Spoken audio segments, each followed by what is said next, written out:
ବ୍ୟବହାର କରିଥାଏ।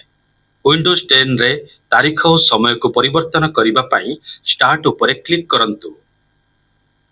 ୱିଣ୍ଡୋଜ୍ ସିଷ୍ଟମରେ ବାମରେ ଥିବା ଆଲଫାବେଟିକାଲ ଲିଷ୍ଟକୁ ସ୍କ୍ରୋଲ ଡାଉନ୍ କରନ୍ତୁ ଓ କ୍ଲିକ୍ କରନ୍ତୁ। ଡ୍ରପ୍ ଡାଉନ୍ ଲିଷ୍ଟରୁ କଣ୍ଟ୍ରୋଲ ପ୍ୟାନେଲ କ୍ଲକ୍, ଡେଟ୍ ଓ ଟାଇମ୍କୁ ସିଲେକ୍ଟ କରନ୍ତୁ। ତିନୋଟି ଟ୍ୟାବ୍ ସହିତ ଏକ ନୂଆ ୱିଣ୍ଡୋ ଖୋଲିବ। ଡେଟ୍ ଓ ଟାଇମ୍, ଆଡିସନାଲ କ୍ଲକ୍ସ ଓ ଇଣ୍ଟରନେଟ୍ ଟାଇମ୍। ଡେଟ୍ ଓ ଟାଇମ୍ ଟ୍ୟାବ୍ରେ ଚେଞ୍ଜ ଡେଟ୍ ଓ ଟାଇମ୍ ବଟନ ଉପରେ କ୍ଲିକ୍ କରନ୍ତୁ ଓ ଟାଇମ୍ ଏବଂ ଡେଟ୍ ସେଟିଂସକୁ ପରିବର୍ତ୍ତନ କରନ୍ତୁ। ପ୍ରଥମେ ଆସନ୍ତୁ ସମୟକୁ 12 ଘଣ୍ଟା AM ଅର୍ PM ଫର୍ମାଟରେ ପରିବର୍ତ୍ତନ କରିବା। ଏହା କରିବା ପାଇଁ ଚେଞ୍ଜ କ୍ୟାଲେଣ୍ଡର ସେଟିଂ ଉପରେ କ୍ଲିକ୍ କରନ୍ତୁ। ଟାଇମ୍ ଟ୍ୟାବ୍କୁ ସିଲେକ୍ଟ କରନ୍ତୁ ଓ ସର୍ଟ ଟାଇମ୍କୁ ଯାଆନ୍ତୁ। ଡ୍ରପ୍ ଡାଉନ୍ ଲିଷ୍ଟରୁ ଫର୍ମାଟ HHMMTTକୁ ସିଲେକ୍ଟ କରନ୍ତୁ। ସେହିପରି ଆପଣ ଲଙ୍ଗ ଟାଇମ୍ ଫର୍ମାଟକୁ ମଧ୍ୟ ପରିବର୍ତ୍ତନ କରିପାରିବେ। ୱିଣ୍ଡୋକୁ ବନ୍ଦ କରିବା ପାଇଁ ଆପ୍ଲାଏ ଓ ଏହାପରେ ଓକେ ଉପରେ କ୍ଲିକ୍ କରନ୍ତୁ। ଯଦି ଆପଣ ଚାହାନ୍ତି ତେବେ ଡିସପ୍ଲେ ହୋଇଥିବା ୱିଣ୍ଡୋରେ ସେଟିଂକୁ ପରିବର୍ତ୍ତନ କରିପାରିବେ। ଏବେ କେବଳ ଓକେ ଉପରେ କ୍ଲିକ୍ କରନ୍ତୁ। ଡେଟ୍ ଓ ଟାଇମ୍ ସେଟିଂସ ୱିଣ୍ଡୋରେ ସମୟ ଓ ତାରିଖରେ ଅନ୍ୟାନ୍ୟ ପରିବର୍ତ୍ତନ କରିବା ପାଇଁ କ୍ୟାଲେଣ୍ଡରରୁ ଉପଯୁକ୍ତ ତାରିଖକୁ ସିଲେକ୍ଟ କରନ୍ତୁ।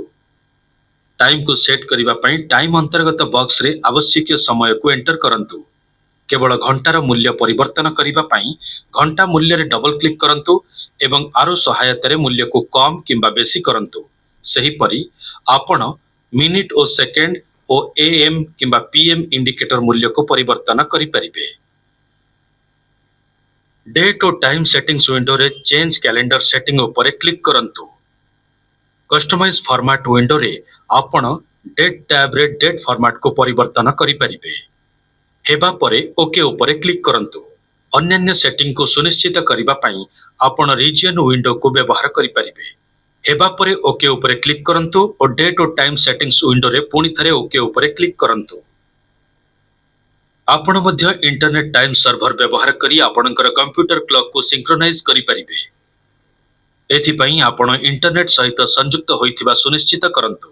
ଇଣ୍ଟରନେଟ୍ ଟାଇମ୍ ଟ୍ୟାବ୍ରେ ଡେଟ୍ ଓ ଟାଇମ୍ ୱିଣ୍ଡୋରେ ଚେଞ୍ଜ ସେଟିଂସରେ କ୍ଲିକ୍ କରନ୍ତୁ। ଯଦି ସିଙ୍କ୍ରୋନାଇଜ ୱିଥ୍ ଆନ୍ ଇଣ୍ଟରନେଟ୍ ଟାଇମ୍ ସର୍ଭର ବିପକ୍ଷରେ ଥିବା ବକ୍ସ ଅନଚେକ୍ ଥାଏ ତେବେ ଏହା ଉପରେ କ୍ଲିକ୍ କରନ୍ତୁ। ଉପଯୁକ୍ତ ସର୍ଭରକୁ ସିଲେକ୍ଟ କରନ୍ତୁ ଓ ଏହାପରେ ଅପଡେଟ୍ ନାଓ ଉପରେ କ୍ଲିକ୍ କରନ୍ତୁ। କ୍ଲକ୍ ସିଙ୍କ୍ରୋନାଇଜ ହେବା ପରେ ଓକେ ଉପରେ କ୍ଲିକ୍ କରନ୍ତୁ। ଟାଇମ୍ ଜୋନ୍ ହେଉଛି ଆର୍ଥର ସ୍ଥାନ ଯାହା ଷ୍ଟାଣ୍ଡାର୍ଡ ଟାଇମ୍ର ବ୍ୟବହାର କରିଥାଏ, ଯାହାକୁ ସ୍ଥାନୀୟ ଭାଷାରେ ଲୋକାଲ ଟାଇମ୍ ବୋଲି କୁହାଯାଏ। ଆପଣଙ୍କର ଟାଇମ୍ ଜୋନ୍କୁ ପରିବର୍ତ୍ତନ କରିବା ପାଇଁ ଡେଟ୍ ଓ ଟାଇମ୍ ଟ୍ୟାବ୍କୁ ଆକ୍ଟିଭେଟ୍ କରନ୍ତୁ ଓ ଚେଞ୍ଜ ଟାଇମ୍ ଜୋନ୍କୁ କ୍ଲିକ୍ କରନ୍ତୁ। ଏହାପରେ ଉପଯୁକ୍ତ ଟାଇମ୍ ଜୋନ୍କୁ ଲିଷ୍ଟରୁ ସିଲେକ୍ଟ କରନ୍ତୁ ଓ ଓକେ ଉପରେ କ୍ଲିକ୍ କରନ୍ତୁ। ବର୍ତ୍ତମାନ ଆପଣ ଡେଟ୍ ଓ ଟାଇମ୍ ୱିଣ୍ଡୋକୁ ବନ୍ଦ କରିପାରିବେ। ଆପଣ ଆସାଇନମେଣ୍ଟର ଶେଷରେ ପହଞ୍ଚି ସାରିଛନ୍ତି।